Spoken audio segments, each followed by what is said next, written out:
Então, voltando ao chá, hoje o vídeo, aliás, será bem no fluxo da consciência da Virginia Woolf. Fala um pouco do chá, vai um pouco para o livro, vai um pouco para a obra, vai um pouco para a biografia e assim vamos.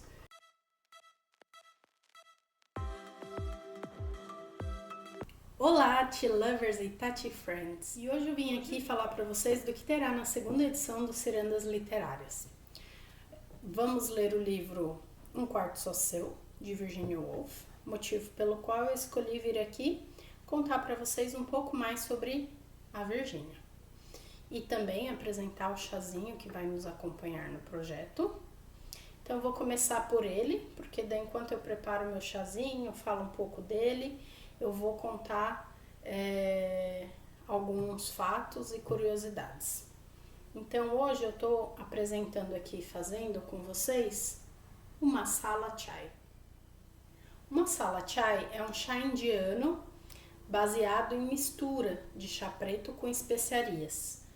É um chá que não existe uma receita única, né? Cada família faz a sua, né? Acrescenta as especiarias ao seu gosto.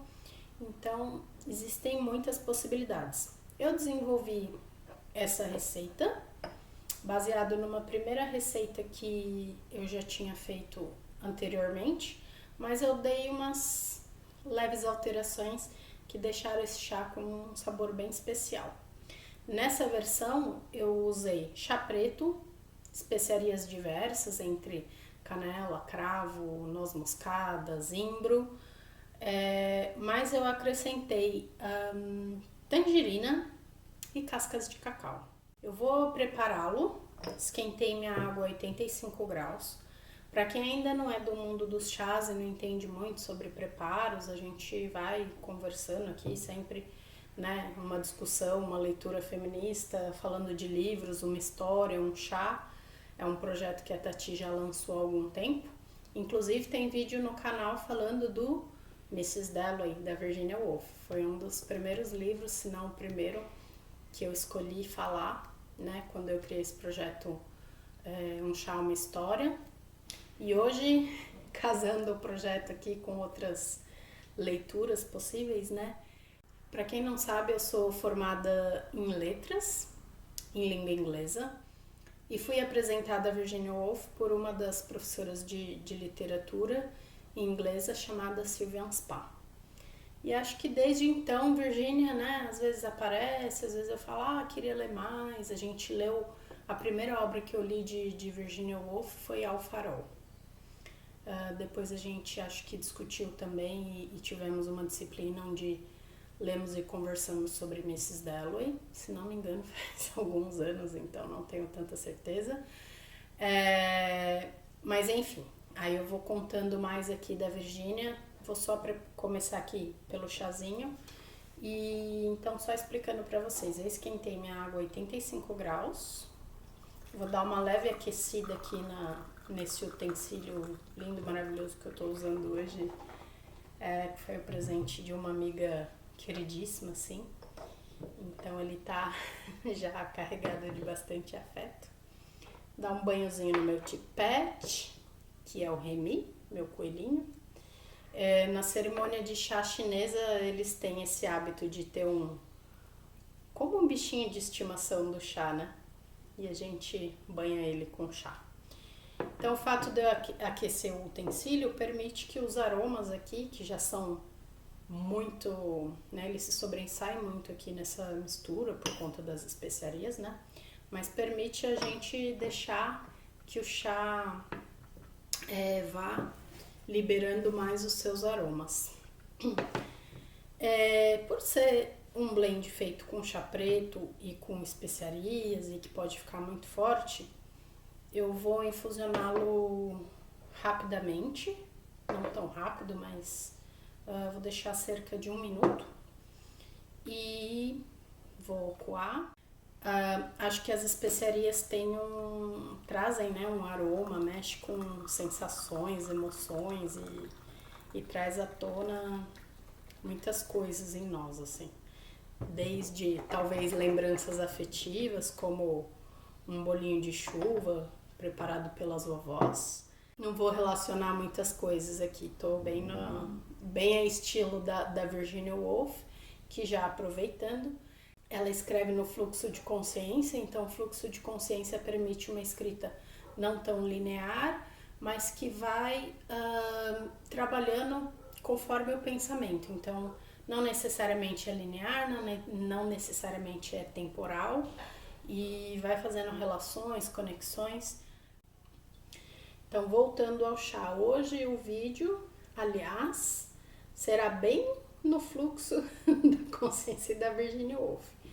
Fala um pouco do chá, vai um pouco para o livro, vai um pouco para a obra, vai um pouco para a biografia, e assim vamos. Acho que é por isso que eu me identifico com ela também. Então aqui meu chazinho ficou 1 minuto. Só tirar aqui meio da frente, né? Porque pessoa que fala com as mãos, às vezes, né, costuma ser um pouco estabanada. Esse é o licor. Nossa, o aroma tá incrível, gente.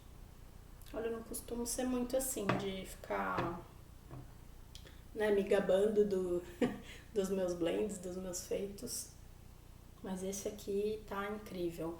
E eu fiz essa receita, né, com essas alterações, para trazer aqui também pro clube de leitura.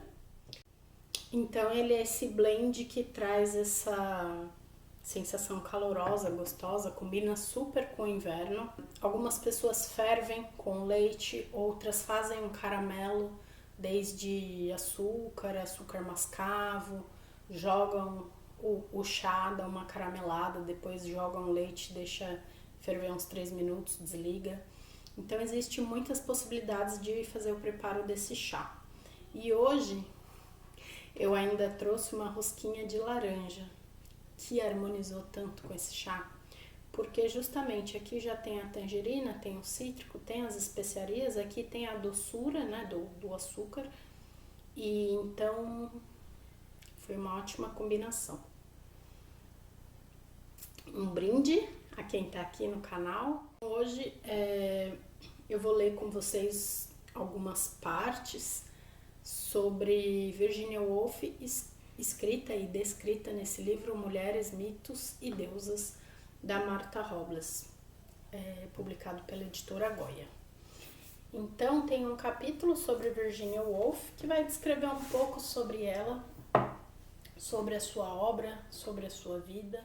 Enquanto eu vou lendo aqui um pouquinho, tomando meu chazinho, espero que você aí do seu lado também possa preparar o seu chazinho e sentar-se aqui para conhecer um pouco mais sobre Virginia Woolf. Ela nasceu em Londres em 1882, de uma família já abastada e extensa, né, com algumas conquistas literárias. Então, Virginia Woolf teve sempre contatos com figuras importantes. A Virginia Woolf se identifica com o pai. Ele era jornalista, filósofo, autor e editor do Dicionário da Biografia Nacional, além de outras importantes publicações na Inglaterra vitoriana. E o maior presente que ele deu para sua filha, em anos em que as mulheres só podiam estudar em casa, foi permitir a Virginia o livre acesso à sua biblioteca, o que permite mais tarde ela fundar o grupo de Bloomsbury, juntamente com seus irmãos, e que permitiu ali alguns encontros com frequentadores assíduos, que depois tornaram-se figuras ilustres.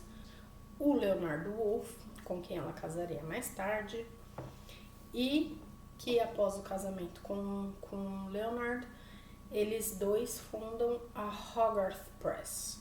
Era uma editora que não apenas publicaram as obras de ambos, mas de autores não ingleses ou proscritos como Catherine Mansfield, T.S. Eliot, Freud, inclusive James Joyce, com Ulisses.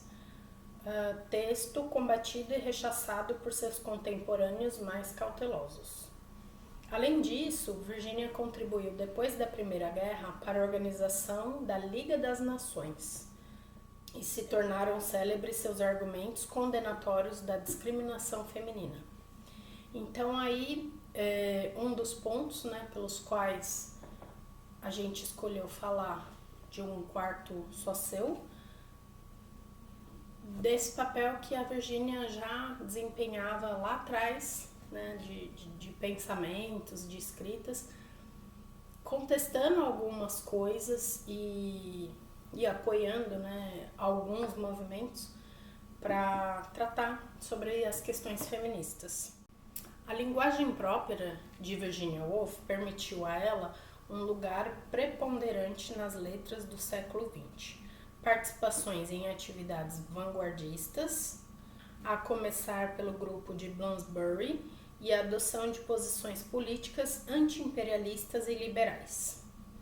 Sendo assim, a Virginia Woolf forjou a sua própria lenda, a lenda da intelectual, né? Fortalecendo a sua formação autodidata, né? Produto de uma poderosa capacidade mental, palavras da autora, característica de sua família, cultivada com disciplina em sua maturidade por meio de visitas cotidianas à biblioteca do Museu Britânico. Atividade que compensou a impossibilidade de frequentar uma universidade, denunciou em seu célebre ensaio Três Guinéus, que falava em favor das causas da paz, da educação feminina e do direito da mulher ao trabalho. A morte e a paixão pela arte, pela paz, pela confirmação da individualidade eram presenças constantes naquela Inglaterra assolada por rigor monárquico e pelo conservadorismo intelectual de uma sociedade imperial tão zelosa de suas formas de exclusão social como de suas aspirações perfeccionistas de legalidade e bem-estar. A vida de Virginia Woolf, porém, tramara sua própria tragédia sob o véu de uma impressionante lucidez que destoava mais e mais da sua realidade quanto maior era a sua consciência de que ali, nessa Londres em ebulição estrutural, sofria como mulher o drama feminino de sua desorientação existencial.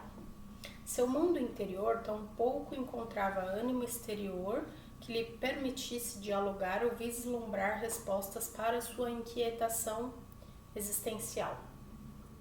Então, Virginia Woolf foi considerado por muitos como louca, né? Ou foi chamado de loucura as crises existenciais dela.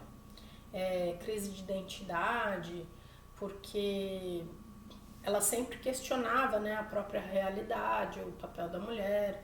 Então, até trouxe aqui, né, um dos livros é esse, né, que vai falar sobre mulher e ficção, esse outro, Profissões para Mulheres, ou outros artigos feministas, enfim. Então, ela tinha muitas questões dentro dela que ebuliam e que não necessariamente eram nem consideradas, nem tratadas, nem aceitas nessa Londres de 1882.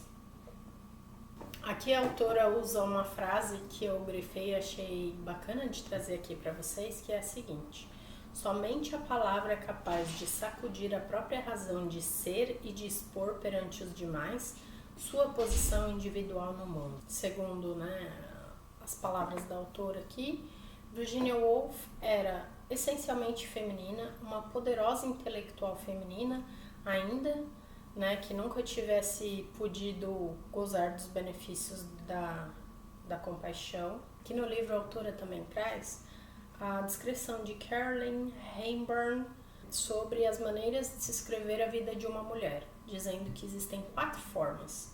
Então, a que ela mesma se propõe a contar, inclusive a chamar de autobiografia, a seleção anedótica ou de acontecimentos, que por vezes fabulosos podem se definir como ficção, a biografia redigida por um homem ou por uma mulher sobre a vida de uma personagem feminino real, e finalmente a mulher pode escrever sua própria vida no decorrer dos dias e ao longo das páginas de uma forma quase inconsciente, por meio das quais então Virginia Woolf vai em suas obras transcrever alguns dos seus...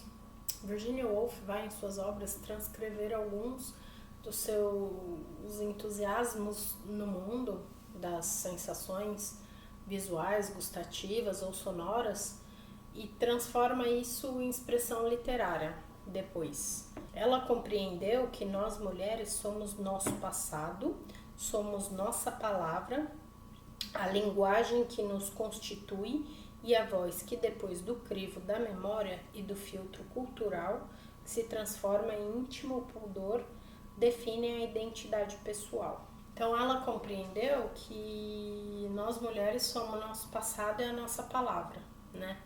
A linguagem que constitui dessa voz, que também passa ali pela memória, pelos crivos culturais, e vai definindo a identidade pessoal. Ela amava o ritual do chá, prezava pelas longas caminhadas, assim como um bom guisado. Ela tem uma sensibilidade refinada e ao mesmo tempo um fervor pela inteligência. Sua clara consciência de classe permitiu-lhe apreciar os privilégios de sua origem familiar e delimitar os termos de um feminismo que, não obstante sua simpatia pelas sufragistas da década de 1910, jamais perturbou o nobre valor de ser, como de fato era, uma dama. Então Virginia Woolf, pôde ter alguns privilégios, alguns confortos que só foram permitidos por conta da condição financeira privilegiada dela.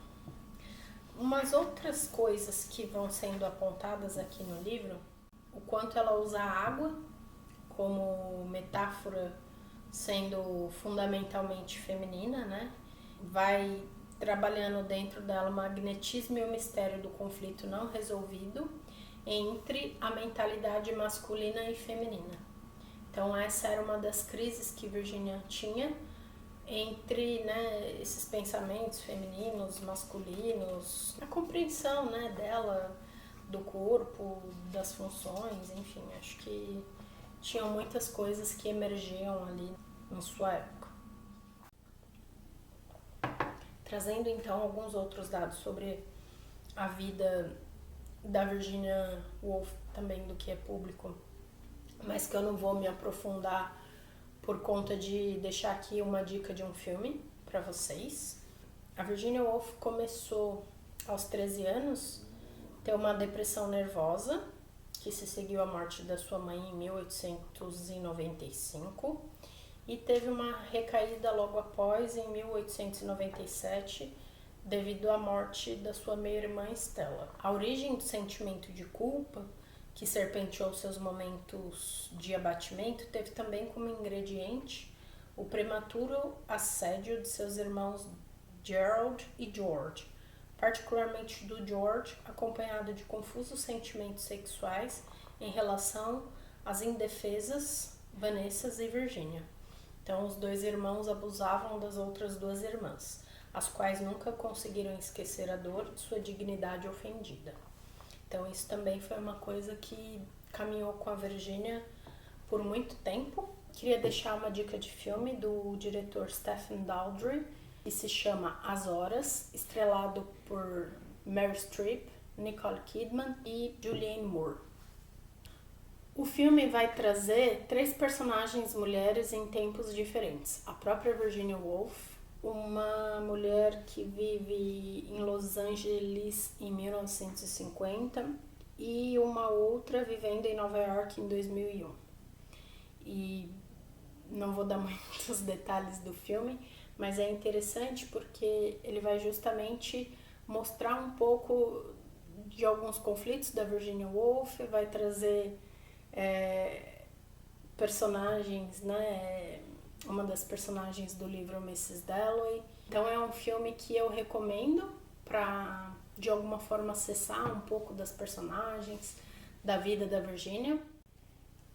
Escolhemos para a nossa segunda edição do Cirandas Literárias a edição da LNPM Pocket, com a tradução da Denise Boatman, porque a começar pelo título, que para mim é mais fidedigno ao original, e do que eu li aqui das traduções aqui, comparando com o original, para mim tá bem adequada e justa ao texto. Então, lendo aqui, ao ser convidada em 1928 para palestrar para um grupo de jovens universitárias sobre o tema As Mulheres e a Literatura, Virginia Woolf, após muito refletir, chegou à conclusão que se tornou célebre. Uma mulher, se quiser escrever literatura, precisa ter dinheiro e um quarto só seu.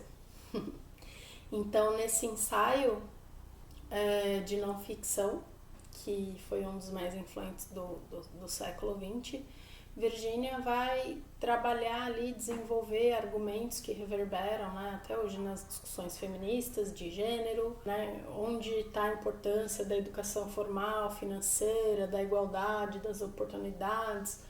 Como seria se Shakespeare tivesse uma irmã que escrevesse como ele? É uma mistura de ficção com não ficção, fazendo essa ligação entre mulheres e literatura, vai trazer aqui mulheres que conseguiram, na sua época, publicar e serem reconhecidas apesar desse mundo patriarcal da época.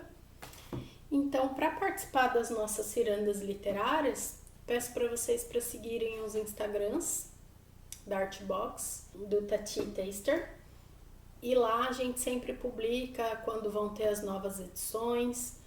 A gente sempre escolhe um livro, um chá, envia com mimo. Então são sempre 3 opções. Para quem quer adquirir o box completo, sempre é o livro, chá e um mimo. Para quem às vezes já tem o livro, né, em casa, pode adquirir o chá e o mimo e participar da nossa discussão igualmente. Ou então escolher só o livro e o chá. E não querer o mimo também. Então, tentamos fazer para ter possibilidades, né, tanto de valores quanto, inclusive, do que interessa, né? Se eu já tenho o livro, quero participar, ou se eu não quero o mimo, se me interessa, não me interessa.